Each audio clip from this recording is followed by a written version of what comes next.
நான் உங்கள் ஜெயச்சந்திரன். கற்க சேனலுக்கு உங்களை அன்போடு வரவேற்கிறேன். இன்றைக்கி வீடியோக்குள்ளே போகிறதுக்கு முன்னாடி நான் ஒரு இன்ஃபர்மேஷன் உங்களோட பகிர்ந்துக்கணும்னு நினைக்கிறேன்.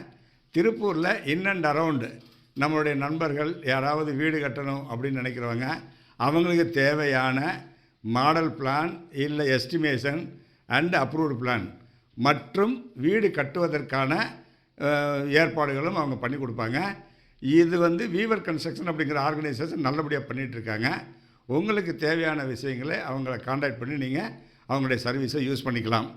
அவங்கள பற்றிய விவரங்களை என்னுடைய கமெண்ட் பாக்ஸில் கொடுத்துருக்கேன். நீங்கள் அதை ஃபாலோ பண்ணிக்கங்க. வீடியோக்குள்ளே போகலாமா? ஸோ இன்றைக்கி நம்ம ஒரு ஃபேப்ரிக் எப்படி உற்பத்தி ஆகுது, அதனுடைய இன்க்ரீடியன்ஸை பற்றி தெரியாமல் நம்ம இந்த ஃபீல்டில் சக்ஸஸ்ஃபுல்லாக இருக்க முடியாது. நார்மலாக என்ன அப்படின்னா, இந்த நிட்டிங் அப்படிங்கிறது பண்ணி அதை ப்ராசஸ் பண்ணி ஃபினிஷ் பண்ணி வரும்போது நமக்கு தேவையான பேட்டர்ன் அட்டையை வச்சு வெட்டோம்னா மெயினாக விட்டு நமக்கு சரியாக உட்காரணும். அப்படி உட்காராத பட்சத்தில் நமக்கு பெரிய ப்ராப்ளம். இப்போது டொமஸ்டிக் ப்ரொடக்ஷன் இருக்குது, அது பிரச்சனையே இல்லை. 1 or 2 சென்டிமீட்டர் கம்மியாக நம்ம சைஸ் லேபிளில் மாற்றி போயிட்டே இருக்கலாம். இல்லை அவங்ககிட்ட எக்ஸ்கியூஸ் கூட கேட்டுக்கலாம், ஐயா ஒரு சென்டிமீட்டர் கம்மியாக இருக்குது அப்படின்னு சொல்லி. அது நம்ம in between we can discuss and come to a final conclusion. ஆனால் எக்ஸ்போர்ட் ஆர்கனைசேஷனில் ஒரு பையிங் ஆஃபீஸ் என்ன டெக் பேக்கில் கொடுத்துருக்கோ அவங்களுடைய டாலரன்ஸ்குள்ளே செஸ்ட் மெஷர்மெண்ட் இருக்க வேண்டிய கட்டாயம் இருக்குது. அப்போது அந்த டாலரன்ஸ்குள்ளே நிற்கணும் அப்படின்னா நம்மளுடைய விட் ஆஃப் தி ஃபேப்ரிக் அதிகமாக போயிட்டால் கூட பிரச்சனை இல்லை, கம்மியாக வந்துருச்சுன்னா பிரச்சனை. இந்த கம்மியாக வரும்போது நம்ம என்ன பண்ணுறோம், நம்மளுடைய விட் ஆஃப் ஃபேப்ரிக் பத்தாமல் இழுக்கலாமா, ரீகாம்பேட்டிங் பண்ணலாமா, எனக்கு 1 இன்ச்சு வருமா அப்படின்னு பில்லர் டு போஸ்ட் நகர்ந்துட்டுருக்குறோம். யாரை கேட்டால் இதுக்கு இன்ஃபர்மேஷன் தெரியும் சார், எத்தனை முறை போட்டாலும் வரமாட்டேங்குது, இது என்ன சார் புரியவே மாட்டேங்குது அப்படிங்கிற நிறைய ஒரு பிரச்சனையில் நம்ம இன்னும் நிறைய விஷயங்கள் நம்ம கற்றுக்க வேண்டியிருக்குங்கிறத அது காட்டுது. அப்போ நான் என்ன சொல்லுவேன், நார்மலாக இதுக்கு என்ன சொல்லுவேன் அப்படின்னா, எந்த ஒரு புக்கை ரெஃபர் பண்ணாலும் சரி, எந்த ஒரு விஷயமாக இருந்தாலும் go for a trial run அப்படின்னு ஒரு சிம்பிளாக முடிச்சிருப்பாங்க. இப்போ go for a trial run அப்படிங்கும்போது என்னென்னா, ஒரு ரோல் எடுத்து அந்த ரோலில் ஒரு லூப் லென்த் கொடுத்து அதை நம்ம டையிங் பண்ணி காம்பேக்ட் பண்ணி ஃபினிஷ் பண்ணி வரும்போது ஒரு விட்டு நமக்கு வரும். இது மாதிரி நம்ம ப்ரொடக்ஷன் பண்ணிட்டு போகணும் அப்படிங்கிறது தான் நார்மலு. இப்போ இதில் என்ன பிரச்சனைனா, ஒவ்வொரு வாட்டிக்கும் நான் எப்படி சார் ட்ரையல் ரன் போகிறது, இதுக்கு ஒரு டேட்டாலாம் ஒன்றுமே கிடையாதா? சத்தியமாக டேட்டாங்கிறது இருக்குது, இல்லைன்னு சொல்ல மாட்டேன். ஆனால் அதில் இஃப் அண்ட் பட் நிறைய இருக்கும். யான் கரெக்டாக இருக்கணும், நீங்கள் சொல்கிற மிஷினில் ஓட்டணும், கவுண்ட் அண்டு டயா, சரி gauge and dia should be perfect, அது மாறிடக்கூடாது. ரெண்டாவது யான் ரொம்ப ரொம்ப ரொம்ப முக்கியம் யான். ஸோ இப்படியான விஷயங்கள்லாம் இருக்குது. ரெண்டாவது பார்த்திங்கன்னா, இதுக்கு யூனிஃபார்மிட்டி நம்ம டிரைவ் பண்ணுறது மிக மிக கடினம். அதுக்கு நான் என்ன ரொம்ப சிம்பிளஸ்ட் மெத்தட் என்ன சொல்வேன் அப்படின்னா, பெட்டர் கோ ஃபார் ஒரு ஸ்மாலாக ஒரு சின்ன லேபு செட் பண்ணுற மாதிரி ஏற்கனவே பல வீடியோவில் சொல்லியிருக்கேன்.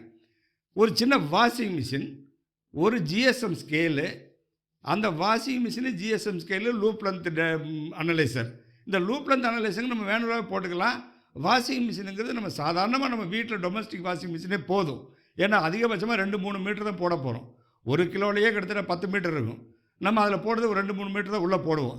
இதை போட்டு வாஷ் பண்ணால் ஃபஸ்ட்டு வாஷிங்கில் என்ன நிற்குதோ கிட்டத்தட்ட அதுதான் உங்களுடைய காம்பேக்டிங் ரிசல்ட். அப்போது நமக்கு ஏதாவது டவுட் இருந்ததுன்னா, நமக்கு டேட்டாஸ் வேணால் நம்ம அதை பண்ணித்தான் ஆகணும். அது நம்ம தாராளம் ஒவ்வொரு வாட்டி லேபுக்கு போய் அலையணும்னு அவசியம் இல்லை, நாமளே அதை பண்ணிக்க முடியும், நாமளே செஞ்சுக்க முடியும். அப்படிங்கிறது தான் இந்த கம்மிங் வீடியோவில் நம்ம பார்க்க போகிறோம். ஸோ இன்றைக்கி நம்ம ஒரு கிரே ஃபேப்ரிக் எடுத்திருக்கோம். அந்த கிரே ஃபேப்ரிக் என்னங்கிறது என்ன, முதல்ல இதை 2-3 வகையாக சொல்லுவாங்க. கிரேம்பாங்க, க்ரீஜும்பாங்க, கோரா ஃபேப்ரிக்னு சொல்லுவாங்க. இது அனைத்தும் என்ன குறிக்கிறது அப்படின்னா, அன்ப்ராசஸ்டு ஃபேப்ரிக்.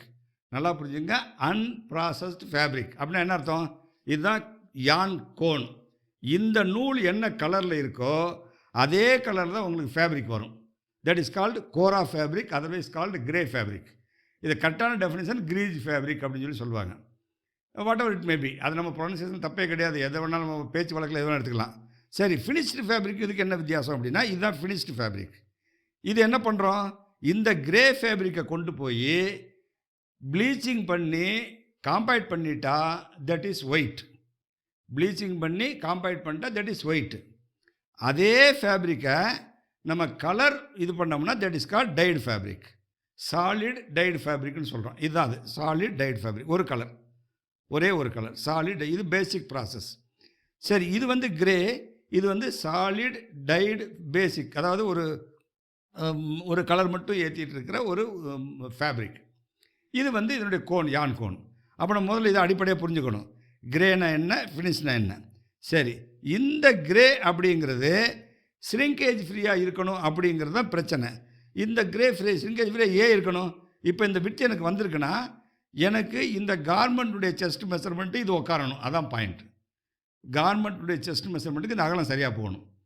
ஒருவேளை கம்மி ஆகிடுச்சு, 1 இன்ச்சு ஃபினிஷிங் கம்மி ஆகிடுச்சு அப்படின்னா கண்டிப்பாக அது வந்து அட்டைக்கு உட்காராது. அப்போ திருப்பி என்ன பண்ணுறது, ரீடூ பண்ண வேண்டியது இருக்குது.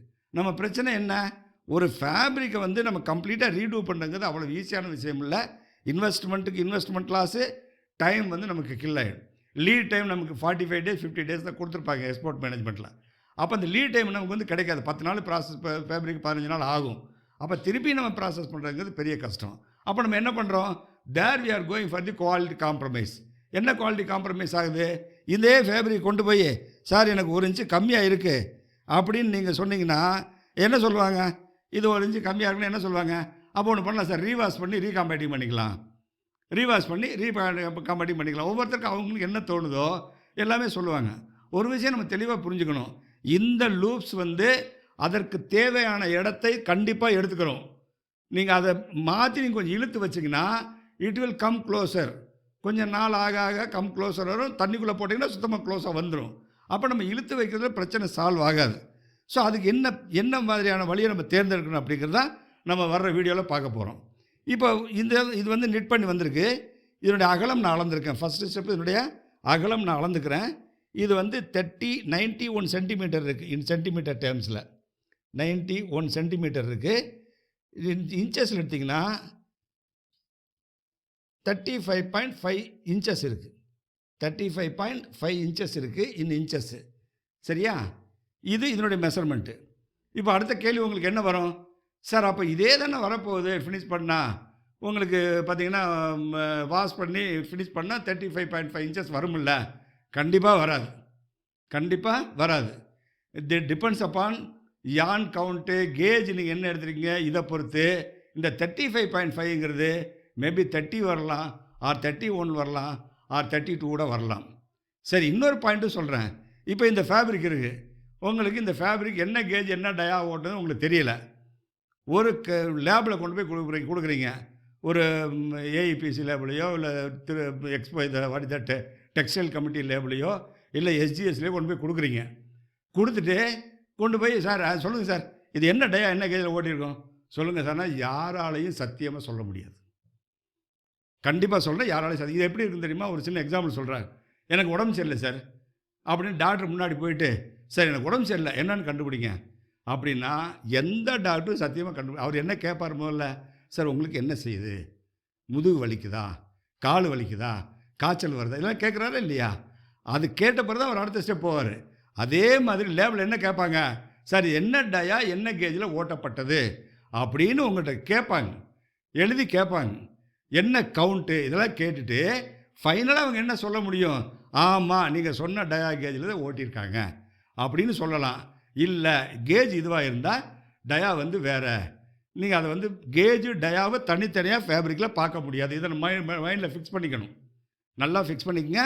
கிரே ஃபேப்ரிக்கில் யாராலையும், அதாவது அவங்க இன்ஃபர்மேஷன் சொல்லாமல் நாமளாக பார்த்து கேஜ் டயா நம்ம சொல்லவே முடியாது. ஸோ அப்படி இருக்கும்போது நம்ம வந்து இது பெரிய கஷ்டம் அனலைஸ் பண்ணுறது. அதனால் என்ன பண்ணுறோம், will go for the practical method அப்படிங்கிறது தான் ஃபேப்ரிக் அனாலிசிஸ் அப்படிங்கிறத நம்ம ஆரம்பிச்சிருக்கோம். வேல்ஸ் பர் இன்ச் இதில் எண்ணியிருக்கேன். இந்த ஃபேப்ரிக்கில் வேல்ஸ் பர் இன்ச் அப்படிங்கிறத எண்ணியிருக்கேன். நிறைய பேருக்கு டவுட் சார் அந்த வேல்ஸ் பர் இன்ச் எப்படி எண்ணுறது. வேல்ஸ்னால் என்ன, துணியினுடைய நீலவசத்தில் தெரிகிற கிரைன்ஸ், துணியினுடைய நீலவசத்தில் தெரிகிற கிரைன்ஸ் தான் வேல்ஸ். வேல்ஸ் பர் இன்ச்சு எப்படி எண்ணுறது, ஒரு சின்ன உங்களுக்கு தெரியும், திஸ் இஸ் கால்டு ஒரு பிக் கிளாஸ்ன்னு சொல்லுவாங்க, இல்லை டெக்ஸ்சர் கிளாஸ்ன்னு சொல்லுவாங்க. முந்தி ஒரு காலத்தில் இது எண்ணுறதுக்கு நம்ம கஷ்டப்பட்டோம். இன்றைக்கி இருக்கிற செல்லில் இருக்கிற கேமரா வச்சு அப்படி எடுத்து தெளிவாக தெரியுதா உங்களுக்கு, அந்த கிரைன்ஸ் தெரியுது பாருங்கள், 1 2 3 அப்படியே எண்ணிடலாம். இதை நீங்கள் இமேஜ் இது கிளிக் பண்ணி சாதாரணமாக நீங்கள் பார்த்தாலே தெரிஞ்சிடும் எத்தனை வேல்ஸ் இருக்குன்ட்டு. அந்த 1 இன்ச்சு இந்த லாஸ்ட்லேருந்து இந்த லாஸ்ட் வரைக்கும் எத்தனை இருக்குது அப்படின்னு என்னங்கன்னா அதுதான் வேல்ஸ் பெர் இன்ச். அதாவது துணியினுடைய நீளவத்தில் இருக்கும் கோடுகள். இப்போ இதில் எவ்வளோ இருக்குன்னா 33 இருக்குது. இங்கேருந்து இங்கே வரைக்கும் 33 வேல்ஸ் இருக்குது. அதனுடைய மீனிங் என்ன? அந்த 33 வேல்ஸுங்கிறது 33 வேல்ஸ் அப்படிங்கிறது 33 லைன்ஸ் இருக்கும். 33 வேல்ஸ் பாருங்கள், தெரியுதா? 1 2 3 வரிசை எண்ணிட்டே போனது. அப்படியே லாஸ்ட் வரைக்கும் எண்ணி, இங்கேருந்து ஆரம்பித்து லாஸ்ட் வரைக்கும் அப்படியே வரிசை எண்ணிட்டு போனீங்கன்னா உங்களுக்கு வேல்ஸ் வந்து கவுண்ட் பண்ணுறது உங்களுக்கு ஈஸி. இந்த டைரெக்ஷனில் வர்றது தான் கோர்ஸ் பெர் இன்ச். இந்த டைரெக்ஷனில் வர்றது கோர்ஸ் பெர் இன்ச்சு.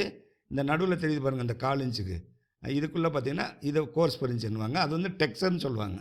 நம்ம டெக்னிக்கல் டேர்ம்ஸ் டெக்ஸ்சர்னு சொல்லுவாங்க. அது 1/2 இன்ச்சுக்கு தான் கிளாஸ் இருக்கும். அதாவது 1/2 இன்ச்சுக்கு மட்டும்தான் கிளாஸ் இருக்கும். இது வந்து 1 இன்ச்சுக்கு. 1 இன்ச்சுக்குன்றது வேல்ஸ் பெர் இன்ச்சு, 1/2 இன்ச்சுங்கிறது course per inch, otherwise called texture. So wales per inch வந்து 33 அப்படின்னு நம்ம கவுண்ட் பண்ணியிருக்கோம். இந்த width of the greige fabric அப்படிங்கிறது எவ்வளோ பார்த்துருக்கோம்? 35.5 இன்ச்சஸ் இருக்குது. 35.5 இன்ச்சஸ் இருக்குது. Total wales in the fabric அப்படிங்கிறது 35.5 அப்படிங்கிறது விட்த் ஆஃப் தி ஃபேப்ரிக்கு. 33ங்கிறது வேல்ஸ் பெர் இன்ச்சு. இந்த 2ங்கிறது fabric is in tubular form. இது ஒரு பக்கம்தான். இப்போ இதை மல்டிப்ளை பண்ணால் ஒரு பக்கம் தான் வரும். பின்னாடி ஒரு ஃபேப்ரிக் டியூபுலர் ஃபார்முக்கு இன்ட்டு 2 போட்டிருக்கோம். அப்போ 2343 வேல்ஸ் இருக்குது இந்த ஃபேப்ரிக்கில். இது எதை மீன் பண்ணுது? இந்த ஃபேப்ரிக்கு 2343 நீடில்ஸ் இருக்கிற மிஷினில் ஓட்டப்பட்டிருக்கு. 2343 நீடில்ஸ் இருக்கிற மிஷினில் ஓட்டப்பட்டிருக்கு.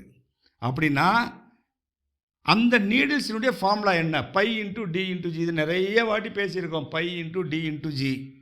அப்போது if the machine gauge is 24, நான் அதான் சொன்னேன், அந்த சாம்பிள் கொடுக்குறவங்க தான் சொல்லணும் இது என்ன கேஜில் ஓட்டப்பட்டிருக்கு, என்ன டயா ஓட்டப்பட்டிருக்கு. அப்போ அவங்க கேட்டுப்போம் என்ன கேஜ்னா 24 கேஜில் ஓட்டுறோம் சார் அப்படின்னு சொன்னால், if the gauge is 24, dia of the machine is equal to total wales divided by 3.14 into gauge. என்ன கேஜில் ஓட்டினீங்க? 24 கேஜில் ஓட்டினீங்க. ஸோ நமக்கு என்ன ரிசல்ட் வந்திருக்கு? 31 இன்ச்சு. அதாவது மிஷினுடைய டயா 31 இன்ச்சு. அப்படின்னா என்ன நமக்கு புரியணும்? ஒன்றா ஃபினிஷ் பண்ண பிறகு ஒன்றா 31 இன்ச்சு டயாக்கு ஈக்குவலாக இருக்கணும். இல்லைன்னா இப்போ இருக்கிற கிரே ஃபேப்ரிக் வித் 35.5க்கு ஈக்குவலாக இருக்கணும். 35.5க்கு ஈக்குவலாக இருக்குன்னு சொன்னாலும் கூட தியரி நம்ம அதை எடுத்து ஃபாலோ பண்ணிட்டு போயிடலாம். இல்லை 31க்கு வரும் சார் ஃபாலோ, இது ரெண்டையுமே நிற்கணும்னு அவசியமே கிடையாது. தட் அகைன் நம்ம தண்ணியில் போட்டு ஒரு வாட்டி டை பண்ணி காம்பேட்டிவ் பண்ண பிறகு தான் அந்த வித்தே தெரியும். அப்போ நம்ம இங்கே என்ன பண்ண வேண்டியது இருக்குது? இதை ஒரு ஃபஸ்ட்டு வாஷிங் டெஸ்ட் போட்டால் இந்த ஃபேப்ரிக்குடைய வித்து என்ன ஆகுது, வேல்ஸ் பெர் இன்ச் என்ன ஆகுது அப்படிங்கிறத நம்ம வர்ற வீடியோவில் பார்க்க போகிறோம். ஓகேங்களா? ப்ராக்டிக்கலாக வாஷ் பண்ணி என்ன நடக்குதுன்னு பார்ப்போம். இதெல்லாம் எதுக்கு சொல்கிறது அப்படின்னா, தமிழில் ஒரு பழமொழி இருக்குது, தும்பை விட்டுட்டு வாழை பிடிக்காதீங்க அப்படிம்பாங்க. காளை மாடை அடக்கணும்னா முன்னாடி மூக்கணாங்கயிறு இருக்கும், அதுக்கு ஒரு தும்பு கயிறுன்னு சொல்லுவாங்க. மூக்கணாங்கயிறு கயிறை மாட்டி ஒரு தும்பு கயிறுன்னு இருக்கும். அதை பிடிச்சிழுத்தா அது நின்ற போகுது, விட்டுருவோம். பின்னாடி ஓடின பிறகு வாழை பிடிச்சிழுத்தா என்ன, நம்மளும் சேர்ந்து அதோட ஓட வேண்டியது. அது எங்கெல்லாம் ஓடுது அதெல்லாம் ஓடணும். அதே மாதிரி ஃபேப்ரிக் ப்ராசஸ் ஆகிறதுக்கு முன்னாடியே நம்ம என்னென்ன பார்க்கணும், இது என்ன விட்டு வரும், இந்த லூப்லந்து வச்சா இந்த ஜிஎஸ்எம் ஃபினிஷ் வருமா அப்படிங்கிறத நம்ம தெளிவுபடுத்திக்கிட்டால் நம்மளுக்கு நிம்மதியாக ஃபினிஷில் வந்து மாசில் ப்ரொடக்ஷன் பண்ணும்போது நமக்கு எந்த பிரச்சனையும் வராது. அது இல்லாமல் எல்லாம் பண்ணி முடிச்சுட்டு கடைசியில் போய் சார் விட்டு வரல சார், சார் ஜிஎஸ்எம் நிற்க மாட்டேங்குது சார், இதுக்கு என்ன சார் பண்ணலாம் அப்படின்னு யார்கிட்ட கேள்வி கேட்டாலும் எனக்கு என்ன மைண்டில் தோணுதோ நான் சொல்லிட்டு போயிட்டே இருப்பேன். உங்கள் பர்பஸ் சால்வ் ஆகாது. You will be running with a problem and in trouble. Okay, இதை நிவர்த்தி பண்ணுறது தான் இந்த அனாலிசிஸ். நம்ம கம்மிங் வீடியோஸில் மேபி 2, 3, 4 வீடியோஸ் கூட வரலாம். ஒவ்வொன்றா ஒவ்வொரு ஸ்டெப்பாக பார்ப்போம். ஃபஸ்ட்டு ஸ்ரிங்கேஜ் டெஸ்ட்டு போடுவோம். அது எதுக்கு? நமக்கு வித்தவுட் தி ஃபேப்ரிக் காம்பேட்டிவ் பண்ண பிறகு எவ்வளோ வரும்னு தெரிஞ்சுக்கிறதுக்கு.